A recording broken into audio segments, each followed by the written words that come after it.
ہم کہہ رہے ہیں قرآن میں لکھا ہے ایاک نعبد و ایاک نستعین، یہ کہتے ہیں نہیں جی وہ سلطان باؤ نے تو کہا ہے سن فریاد پیرا دیا پیرا. یعنی ہم آیت پڑھ رہے ہیں اور یہ آگے شعر پڑھ رہے ہوتے ہیں، ہم حدیث پڑھ رہے ہوتے ہیں، یہ کہانیاں اور واقعات سنا رہے ہوتے ہیں. اے پھر کیوں کیا جاندہ جی، اور اے پھر کیوں کیا جاندہ، وہ ہوندے ہی کدھر ہی نہیں ہے. ہم رفع الیدین کی حدیثیں بیان کر رہے ہوتے ہیں، یہ کہتے ہیں جی وہ اے پھر کیوں کیا جاندہ ہے کہ وہ بت رکھ کے آندے سن، وہ سرکار کو پتہ نہیں، سانوں نہیں پتہ کیوں کیا جاندہ ہے. اور بیان کرنے والے بھی ان ناسکے نے. جب سے ہم نے کہا کہ کوئی جھوٹی حدیث ہی سنا دیں، ضعیف چھوڑ دیں، جھوٹی حدیث کسی کتاب میں لکھی ہو، یعنی انگوٹھے چومنے والی جھوٹی حدیثیں ہیں لیکن کہیں لکھی ہوئی ہے موضوعات شریف میں. وہ گھڑی ہوئی حدیثوں کے اوپر جو کتاب لکھی ہے نا، ابن جوزی نے بھی لکھی، ملا علی قاری نے بھی لکھی، اور لوگوں نے بھی، کہ بڑی بڑی گھڑی ہوئی حدیثیں کون سی ہیں. لیکن یہ بغلوں میں بت رکھنے والی تو کوئی گھڑی ہوئی حدیث بھی نہیں ہے، اور پبلک کے اندر مشہور ہے. پھر ہمیں بتانا پڑتا ہے کہ بھائی رفع الیدین تو نماز کا حسن ہے، حضور نے حکم دیا ہے جی، حکم کتنے ہے؟ اور ایک وہ دیوبندیوں کا مولوی ہے، وہ اس کا نام رکھا ہے دلیل کا بے تاج بادشاہ. اس کے تاج کے ساتھ جو میں نے کر دیا ہوا ہے نا، وہ کہتا ہے جی میں اتنے لاکھ انعام دوں گا کوئی رفع الیدین کا حکم دکھا دے. سرکار ہم انعام نہیں لیتے، آپ سے آپ کی آخرت کا سوال کرتے ہیں کہ توبہ کریں اپنے اس جھوٹ کے اوپر. ہم دکھاتے ہیں رفع الیدین کا حکم بخاری مسلم سے، لیکن پہلے آپ بات کو سمجھیں، یہ ایک مقدمہ ہے. صحیح بخاری اور مسلم کی متفق علیہ حدیث ہے. نبی علیہ السلام نے فرمایا اللہ نے مجھے جوامع کلمات کے ساتھ بھیجا ہے، میں بات مختصر کرتا ہوں اور مفہوم گہرا. بخاری مسلم دونوں میں حدیث ہے انما الاعمال بالنیات، اعمال کا دار و مدار تو صرف نیتوں کے اوپر ہے. اب یہ ایک جملہ ہے، اس کے اوپر پوری کتاب لکھی جا سکتی ہے. یہ ہے جوامع کلمات، اس کو آپ ذہن میں رکھیں. اب آ جائیں بخاری مسلم دونوں میں حدیث ہے. مالک بن حویرث کہتے ہیں رضی اللہ تعالیٰ عنہ علیہ السلام، ہم چند نوجوان تھے، 20 دن کے لیے حضور کے پاس گئے، مہمان بن گئے. حضور کی وفات سے 1-1.5 سال پہلے غزوہ تبوک کے موقع پر مسجد نبوی میں ٹھہرے 20 دن تک. آپ کے صبح و شام آبزرو کیے. جب حضور نے دیکھا نا کہ اب ہمیں گھر کی یاد ستا رہی ہے، تو اچھے ٹیچر کی یہی نشانی ہے کہ اس سے پہلے کہ کوئی اکتا جائے خود ہی اسے بھیج دیا جائے. آج تو آپ کہتے ہیں نا حضور میں آپ کے زمانے میں ہوتا تو ہر وقت آپ کو وضو کرواتا رہتا. ایسا نہیں ہوتا، دنیا میں ایسے نہیں معاملات چلتے. تو وہ کہتے ہیں ہمیں اپنے ماں باپ یاد آنا شروع ہو گئے. تو حضور نے جب یہ دیکھا نا کہ اب یہ ان کا انٹرسٹ لوز ہو رہا ہے، تو آپ نے کہا کہ سب کو اکٹھا کر کے کہا کہ اب اپنے گاؤں ایریا میں واپس چلے جاؤ. جب جانا تو جب نماز کا ٹائم ہو تو تم نے مجھے 5 وقت نماز پڑھتے ہوئے دیکھا ہے، ان اوقات میں تم نے نماز پڑھنی ہے. ایک بندہ اذان دے گا جو زیادہ قرآن جانتا ہے اور عمر میں بھی بڑا ہو، وہ تمہاری امامت کروائے. اور صلو کما رأیتمونی اصلی، اور نماز تم نے ویسے پڑھنی ہے جس طرح مجھے تم نے نماز پڑھتے ہوئے دیکھا ہے. کلیئر ہو گیا؟ یہ جملہ آپ کسی انٹرنیشنل عدالت میں بھی لے جائیں تو وہ آپ کے علماء کی جہالت کے اوپر ہنسیں گے کہ اس کے بعد رسول اللہ کو یہ کہنے کی ضرورت ہے کہ جب نماز شروع کرنا تو ہاتھ کانوں تک اٹھانا، جب رکوع میں جانا تو ہاتھ کانوں تک اٹھانا، جب رکوع سے سر اٹھانا تو ہاتھ کانوں تک اٹھانا، سبحان ربی العظیم رکوع میں پڑھنا، سبحان ربی العلیٰ سجدے میں پڑھنا، فجر کے 2 فرض پڑھنا، زور کے، یہ سارا کچھ آپ کو کہنے کی ضرورت ہے جو لوگ 20 دن سے حضور کو دیکھ رہے ہیں. اس کے بعد صرف ایک ہماری ذمہ داری ہے کہ جس شخص کو حضور نے یہ کہا نا تم نے نماز ویسے اسٹیبلش کرنی ہے جس طرح مجھے تم نے دیکھا ہے، ہم اس شخص سے یہ بتا دیں کہ حضور کو نماز پڑھتے ہوئے اس نے کیسے دیکھا ہے. پھر کام ختم ہو گیا نا. رفع الیدین کا حکم آ جائے گا نا بیچ میں، جب آپ نے کہا تم نے نماز اس طرح پڑھنی ہے جس طرح مجھے پڑھتے ہوئے دیکھا، جوامع کلمات ہو گئے. تو سرکار مالک بن حویرث سے پوچھ لیں، بخاری مسلم دونوں میں موجود ہے کہ مالک بن حویرث رضی اللہ تعالیٰ عنہ کہتے ہیں کہ جب نبی علیہ السلام نماز شروع کرتے تو دونوں ہاتھ کانوں تک اٹھاتے. بخاری میں صرف ہے کہ اٹھاتے، مسلم میں ہے کانوں تک. اور بخاری میں عبداللہ بن عمر کی جو حدیث ہے اس میں ہے کندھوں تک. ہتھیلیاں کندھوں کی سیدھ میں، انگلیاں کانوں کی سیدھ میں، یا یوں بھی اٹھا سکتے ہیں، کانوں تک اٹھاتے. اور رکوع میں جاتے وقت کانوں تک اٹھاتے، اور رکوع سے سر اٹھاتے تو کانوں تک اٹھاتے. مالک بن حویرث خود نماز کا طریقہ سکھا رہے ہیں, بلکہ بخاری میں الفاظ ہیں, وہ کہتے ہیں نماز کا میرا ارادہ نہیں تھا, میں تمہیں نماز سکھانے کے لیے بتا رہا ہوں کہ میں نے نبی علیہ السلام کو اس طرح نماز پڑھتے ہوئے دیکھا ہے رفع الیدین کے ساتھ. اور ایون بخاری میں جلسہ استراحت آیا ہے کہ مالک بن حویرث پہلی اور تیسری رکعت میں اس وقت تک نہیں کھڑے ہوتے تھے دوسری اور چوتھی رکعت کے لیے جب تک بیٹھ نہ جائیں دوسرا سجدہ کر کے بھی. ویسے تو الگ سے بھی بخاری میں حکم ہے, نبی علیہ السلام نے ایک تیزی سے صحابی کو نماز پڑھتے ہوئے دیکھا تو فرمایا دوبارہ پڑھو, تم نے نماز نہیں پڑھی. 3 دفعہ ہوا تو چوتھی دفعہ آپ نے جب اس کو نماز کا طریقہ سکھایا تو اس میں آپ نے فرمایا پوری تفصیل کے ساتھ ہے, جب آپ سجدے پہ پہنچے فرمایا پہلا سجدہ کرو پھر سکون سے بیٹھ جاؤ, پھر دوسرا سجدہ کرو پھر سکون سے بیٹھو اور پھر اگلی رکعت کے لیے کھڑے ہو. اس میں جلسہ استراحت کا ذکر موجود ہے. مالک بن حویرث کہتے ہیں میرا ارادہ نہیں تھا, میں صرف نماز سکھانے کے لیے تمہیں بتا رہا ہوں. اور مالک بن حویرث وہ ہیں جو حضور کی وفات سے 1-1.5 سال پہلے مسلمان ہوئے ہیں, اور آپ کو دیوبندی بریلوی حنفی یہ کہانی کرا رہے ہیں جی مکے میں رفع الیدین ہوتا تھا, مدینے میں منع ہو گیا. اور رفع الیدین کے جتنے راوی ہیں نا میجورٹی وہ ہیں جو فتح مکہ کے بعد مسلمان ہوئے ہیں, ہجرت مدینہ نہیں, فتح مکہ کے بعد 8 ہجری کے بعد. وائل بن حجر کی حدیث ہے مسلم شریف میں, ابو داؤد میں, بلکہ وائل بن حجر تو پھر 1 سال بعد ابو داؤد میں سنن نسائی میں آئے کہ دوبارہ آئے, وہ کہتے ہیں میں نے سردیوں میں دیکھا کہ صحابہ کرام چادروں کے اندر سے رفع الیدین کر رہے ہوتے تھے. اس سے یہ بھی مسئلہ پتہ چل گیا کہ چادر کے لیے ہاتھ باہر نکالنے کی ضرورت نہیں, اندر سے بھی رفع الیدین ہو سکتا ہے. 8 ہجری میں بندہ مسلمان ہو رہا ہے, 9 ہجری میں وہ دوبارہ سردیوں کے موسم میں حضور کی نماز دیکھنے کے لیے آیا مدینہ شریف اور رفع الیدین سے پڑھتے ہوئے دیکھ رہا ہے. تو مسوخ کس ٹائم ہوا ہے؟ کوئی نہیں ہوا سرکار. سنی اور شیعہ دونوں قائل ہیں رکوع میں جاتے وقت, رکوع سے اٹھتے وقت اور تیسری رکعت سے اٹھتے وقت رفع الیدین کرنے کے اوپر. یہ دلیل کے بے تاج بادشاہ جو ہے نا, ان کے تاج کی حقیقت یہ ہے جو میں آپ کو بتا رہا ہوں. یہ لوگوں کا علمی لیول ہے. جی رفع الیدین کا حکم دکھائیں, جی دکھا دیا. اب آپ کے پاس قیامت تک ٹائم ہے کہ آپ نے بتانا ہے کہ مالک بن حویرث نے یہ جو نعوذ باللہ غلط نماز سکھائی, کب انہوں نے توبہ کی یہ غلط نماز سکھانے سے, یہ ذرا آپ نے بتانا ہے. ابو حمید سعدی کی حدیث بخاری میں بھی ہے اور تفصیل کے ساتھ جامعہ ترمذی اور سنن نبی داؤد میں. 10 صحابہ کی موجودگی میں انہوں نے نماز کا طریقہ جب سکھایا تو باقی 10 لوگوں نے کہا کہ آپ تو بالکل اینڈ پہ مسلمان ہوئے ہیں. انہوں نے کہا کہ اس میں کوئی لڑائی جھگڑے والی بات نہیں, میں تمہارے سامنے نماز پڑھتا ہوں, اگر میں غلطی کروں مجھے بتا دینا. تو انہوں نے 10 صحابہ کی موجودگی میں نماز پڑھی. اس سے یہ بھی ثابت ہو گیا کہ وہ شخص نماز کا طریقہ بیان کر رہا تھا جو اینڈ پہ مسلمان ہوا, اور باقی صحابہ کہہ رہے ہیں تو بالکل آخر میں آیا.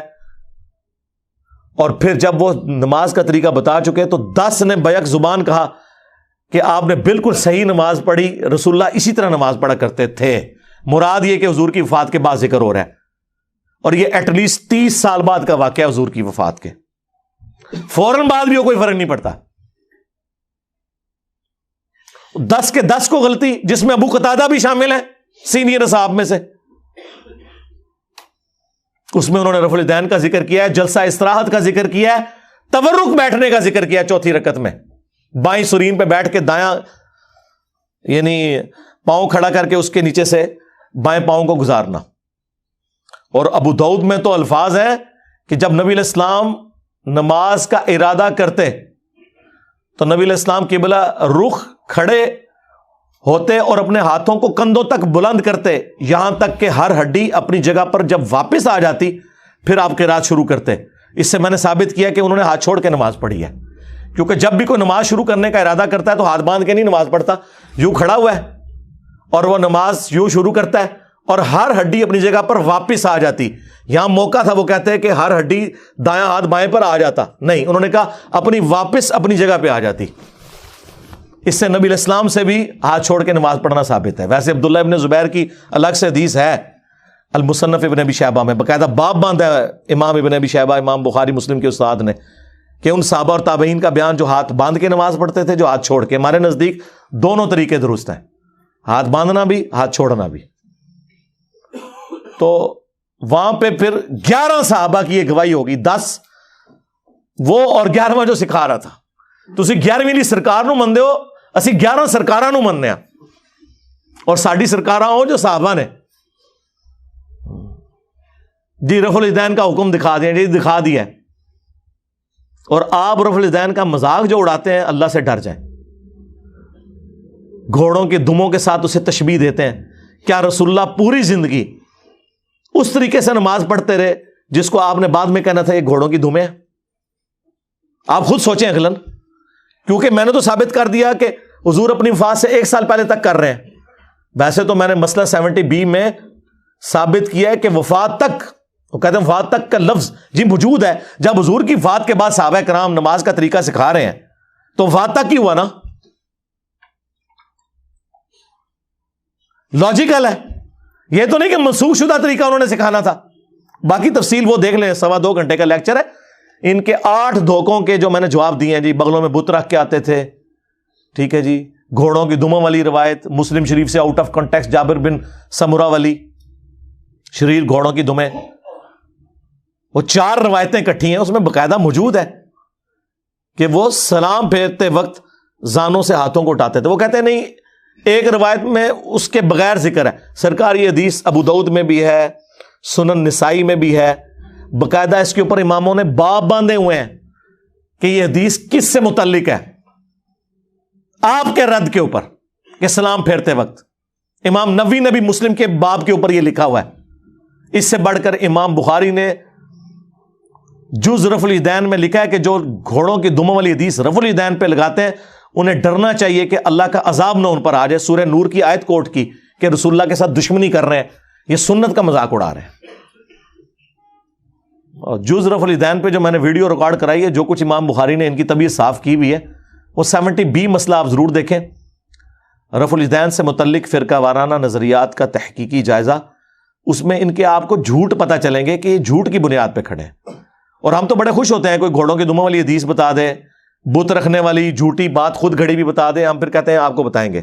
بلکہ اس سے بڑھ کر میں G10 میں رہتا تھا، یہ میں بات کر رہا ہوں 2008-9 کی، 8 سے آلموسٹ کوئی 14-15 سال پہلے۔ ہمارے قریبی دوست تھے، وہ کٹر بریلوی تھے، ہم بھی اس زمانے میں بریلوی تھے۔ میرے ساتھ وہ اعتکاف بیٹھے G10 کی مسجد میں، G10-4 میں۔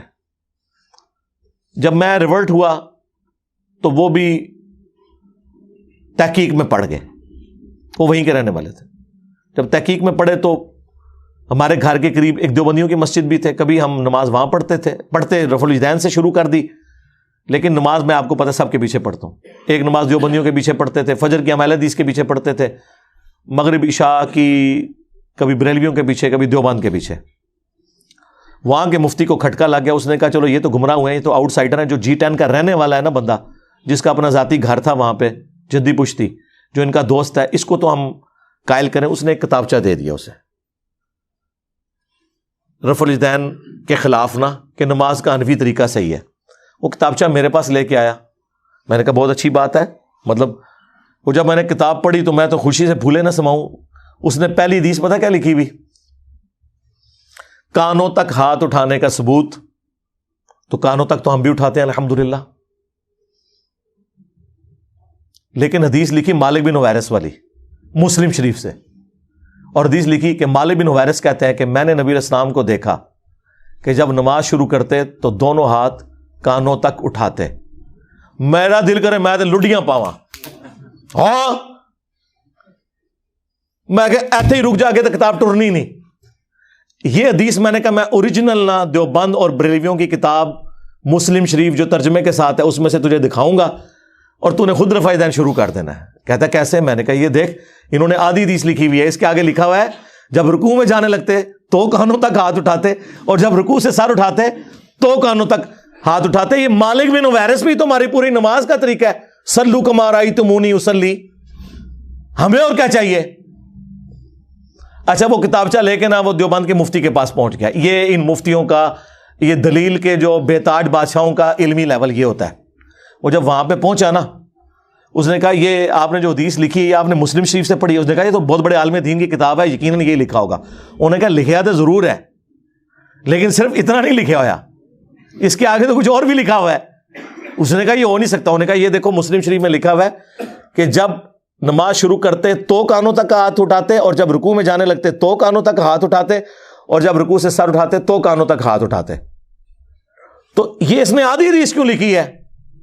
اس کے بعد کوئی گنجائش رہ گئی تھی؟ لیکن جب اللہ تعالیٰ ختم اللہ علی قلوبہم وعلی سمعہم وعلی ابصارہم غشاوہ، دلوں پر، آنکھوں پر، کانوں پر مور لگ جائے، جو سورۃ البقرہ میں آیا اور سورۃ الانعام میں آیا کہ ہم ان کے دلوں کو اور آنکھوں کو حق قبول کرنے سے پھیر دیں گے، جیسا کہ پہلی دفعہ جب ان پہ حق کھلا تھا نا تو انہوں نے حق سے اناد کیا تھا، اب ہم ان کے اوپر مورے لگا دیں گے۔ وَلَوْ أَنَّنَا نَزَّلْنَا إِلَيْهِمُ الْمَلَائِكَةَ، اور یہ اب ایسی گمراہی میں پڑ جائیں گے اگر آسمان سے فرشتے ان کے سامنے نازل ہوں اور مردے قبروں سے نکل کے انہیں یہ بتائیں نا کہ آخرت ہونے والی ہے اور قیامت کا تمام منظر ان کی آنکھوں کے سامنے آ جائے، تب بھی یہ ایمان نہیں لے کے آئیں گے، کیونکہ اللہ نے مور لگا دی ہے۔ اور یہی ہوا اس کے ساتھ۔ وہ کہتا ہے کہ جی ہم نے یہ آدھی حدیث اس لیے لکھی ہے کہ یہ ہماری دلیل تھی۔ انہوں نے کہا یار حدیث تے پوری دلیل ہوندی ہے، آدھی تے نہیں، یہ تو علماء یہود والا کام کیا ہے۔ افتؤمنون ببعض الکتاب وتکفرون ببعض، کتاب کے کچھ حصے کو مانتے ہو، کچھ کو چھوڑتے ہو، اور پھر اللہ نے کہا اس کی سزا ہے کہ دنیا میں بھی ذلت ہے اور آخرت کا بڑا عذاب تمہارا انتظار کر رہا ہے۔ اور دنیا میں دیکھ لیں میرے ہاتھوں ان کی کیا ذلت ہوئی ہے۔ انہوں نے پچھلے 1000 سال میں جتنی عزت کمائی تھی نا، پچھلے 10-12 سال میں اس سے زیادہ ذلت کما چکے میں۔ میرا ایک نعرہ ان کو لے جاتا ہے کہ میرے نبی سا ہے ہی کوئی نہیں، تیرے بابے تھے شے ہی کوئی نہیں۔ دیکھ لیں ذلت کمائی ہے انہوں نے۔ تو وہ اس کا بھی دفاع کر رہا ہے، وہ کہہ رہا ہے جی ہم نے بس اتنا ہی لکھنا تھا جو ہمیں دلیل چاہیے، کیونکہ ہم نے یہ ثابت کرنا ہے کہ کانوں تک ہاتھ اٹھانے ہیں۔ انہوں نے کہا جس جگہ سے ثابت کر رہے ہو ادھر سے تو پوری بات لوگے۔ یہ ہو سکتا ہے کہ آپ قرآن سے آدھی بات لیں کہ نماز کے قریب مت جاؤ، اور آپ کہیں کہ میں نے یہی بات ثابت کرنی تھی کہ نماز کوئی ضروری نہیں۔ ہم کہیں گے آگے لکھا ہے جب تم نشے کی حالت میں ہو، یہی کہیں گے نا۔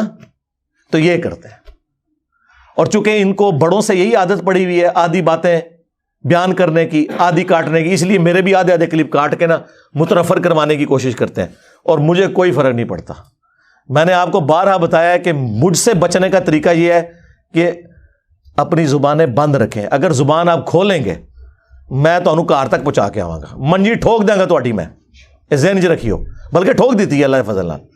جتنا بولو گے، جتنا چیخو گے، کیونکہ میں نے تو پھر جواب دینا نا، آپ میرے پہ الزام لگائیں گے تو میں آپ کو پھر کلیئر کروں گا کہ بھائی یہ بات لکھی ہوئی تھی، یہ تو یہ کہہ رہے تھے۔